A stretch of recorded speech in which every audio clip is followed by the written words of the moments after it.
Commission rates, very, very important as a trader, especially when you're new. I realize it's one thing to just say that, but now I'm actually gonna show why that's the case.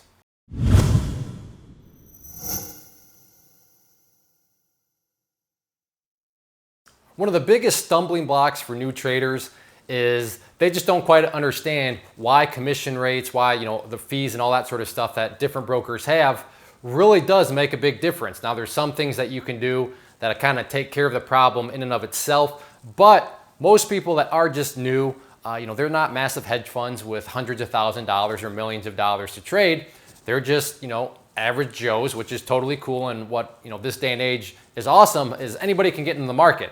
But with that, there are some definite pitfalls out there, and these brokers understand that. That's why they spend millions of dollars on marketing. But I want to just assign some practical numbers to things to really just show why you need to be careful about the broker you're choosing or the amount of capital you are going to use. Because like I said, one part of this is self-correcting, but unfortunately in some cases it just is a matter of time and needing to have a little bit more patience. So the big broker fee out there, and I'm not going to name the broker, but they charge $9.99 per trade. Now, there's quite a few of them out there that do that, but $9.99 is kind of, what most of the ones that spend a whole lot of money on their marketing talk about. So $9.99 a trade. But remember, a trade actually has two trades a part of it. Because first you have to buy, so that's $9.99, and then you have to sell. That's again $9.99. So I'm not trying to insult anybody's intelligence, but I'm just going to round up, and we're going to call it. So in total, you have $20 worth of fees attached to a trade. Buy, sell, $10 each, so $20. So now let's move this down and kind of equate some different numbers to it. And let's just say you put in $100. So you put $100 and you're paying these fees. Well, remember, what hole are you in? You're going to have $20 worth of fees. So what needs to happen? You need, for this trade to generate a minimum of 20% to not make money, to just break even. Now stop and think about that. Maybe you're thinking, what's the big deal? If you're thinking, what's the big deal? Well, then you just haven't been in the markets enough. But if you think that 20% on a stock or whatever is just like, hey, that's no big deal, then I don't know, you're living in fantasy land. 20%, that's a lot of money, or that's a lot of movement just to generate break even. Again, like I said, this is just for break even. That's not even to make money. Because the way the math works out, you got to get $20. So $100 is going to be 20% return that you need just to break even. Now, the other thing that comes into play, and that's kind of self-correcting in the sense of, all right, is the higher this goes, so the higher this number goes, that means the less percentage you need. So for example, let's say you're using $1,000. So $1,000, you still have this $20 in fees that you have to account for. But with $1,000, the minimum you need would be 2%. If you can get 2% on that trade, you are now at break even. Now, I'm not going to sit here and say that 2% is super, super complicated, but it is by no means easy. Nothing in the market is easy, so just be like, oh, that's only 2%. Yeah, the point here, though, is that, just to get to break even, you still need to be right in a pretty big way. As I've explained here, as the money increases, yes, you do need less and less to get to break even. But an easier way to get around this is to just shop around. Look at other brokers. Don't think that you have to pay $9.99. Now I will put a link down in the description box, which goes to a guide that I put together for kind of selecting a broker and some different choices out there. But don't think that you have to pay that, because in a very practical sense, it's making your life hard. And yes, as I've reiterated, to make your life easier, you can just put more money into a trade. But that's still crazy. I mean, there's an easier way to go about it. One of my favorite sayings, work smarter, not harder.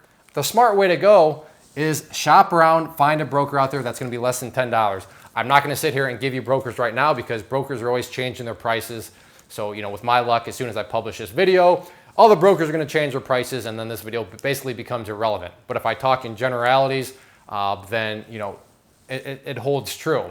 So I'm just going to get out there and shop around and understand that the more money you are paying in commissions, the harder your money has to work just to overcome the commissions themselves. Again, $100, you got to make 20%, 20% just to break even. That's crazy.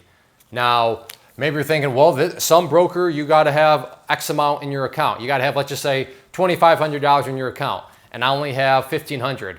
Well, then you know what? Maybe just save up for another few months and get your account up to that level. Maybe go pick up a part-time job. But just because you don't meet those requirements doesn't really justify you going and paying some sort of crazy commission rate just because I want to trade now. I want to trade now. Trading looks fun. I want to do it right now. All right. There's always a price of impatience. And in the world of trading, the price of being impatient is you're going to be having to pay some crazy brokerage fees. And therefore, you're already putting yourself in the hole. You're going to make it harder on yourself to succeed just because you're being impatient. So just remember that. The price of impatience is illustrated perfectly here because you are going to force yourself to have higher fees. You're going to have to become a better trader. You're going to have be a great trader. I mean, I'll be the first to admit, on a swing trade, 2%, by no means is that a gimme. And I've been trading for a long time. So if you're brand new and you just want to get started now, 2%, it's going to be that much more challenging. So it's just a vicious cycle. And I talked about this in many other videos where trading is fun. I want to get started now. Let's just get started. I can make money in my underwear sitting in my basement. This is fantastic. Yeah, that's true. But if you rush things because you don't feel like waiting any longer to save more money so you can bring down your commissions with some of these other brokers, it's just a vicious cycle. You're going to pay higher rates. And I've said that enough. It's just going to be harder on yourself because your money has to work that much harder just to get to those break-even points. Now, if you're coming to the market and you got $50,000, $100,000, well, then still I'd say shop around. But these $10, this $20 hole is not going to affect you nearly as much if you're putting $10,000 into a trade. So there is give and take, but this video is definitely more addressed to those that probably have smaller accounts. And I just want to explain why you got to be very aware of those commission and brokerage fees. So shop around, do some more saving, be a little patient. Things like that can really go a long way in just making your life easier as a trader. And as traders, that's our goal, giving ourselves any sort of edge we can get. And this is a little edge that we can give ourselves right from the get-go. And all it takes is a little homework, maybe a little more patience, and just a bit of planning. So definitely consider that and be well aware of it as you're getting started in your journey, or maybe you have gotten started, but you just need to kind of backtrack a little bit and do some rearranging in your planning. Nothing wrong with that at all. If you sign up for one broker, there's no rule that says you have to stay with them. So don't think that, oh, well, great, I already signed up with a broker, I'm stuck. No, not at all. Annoying, yeah, it's probably a little annoying, but in the grand scheme of things, let's just make our life easier as traders. If you found this video helpful, click that like button, check out the channel, lots of other videos on it. Hopefully you decide to subscribe. And as always, comments, I will reply, I read them all. So if you have anything you want to add to this video or any other perspectives or maybe stories that you have as a trader, that I'm sure other people could definitely learn from it. So thanks again for watching. Time to do some planning for your broker.